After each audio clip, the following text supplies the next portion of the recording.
Donc cette haie a été plantée à l'initiative de 3 organismes que sont la Chambre d'agriculture, le Centre régional de la propriété forestière et la Fédération des chasseurs. L'objectif étant d'avoir sur ce site, le complexe agricole du Mont-Bernard, une haie qui puisse être un support de démonstration et de formation pour les agriculteurs. Donc la haie présentée ici est plus ou moins représentative des haies qu'on essaye de mettre en place en milieu agricole. On a une vingtaine d'essences caractéristiques de la Champagne crayeuse. Donc au niveau de la Chambre d'agriculture, on est souvent sollicité par des agriculteurs qui veulent implanter une haie. Donc après un premier échange en salle où on leur communique et on répond à leurs principales questions d'ordre réglementaire, dès qu'on aborde les objectifs et la création d'une haie, on vient directement sur cette haie pédagogique qui a le mérite d'être très visuelle et de pouvoir répondre de façon concrète aux questions qu'ils nous posent.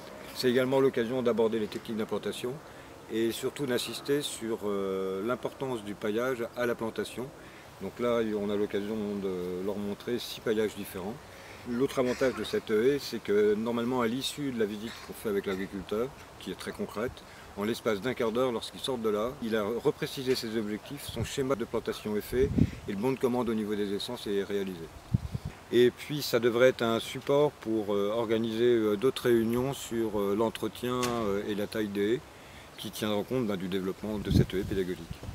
Pour poursuivre ce projet de plantation d'une haie pédagogique, on a conçu un certain nombre de fiches techniques sur la plantation de haies qui permet d'aiguiller l'agriculteur et d'appuyer ses choix en termes d'essence, de paillage et en termes de schéma technique de plantation.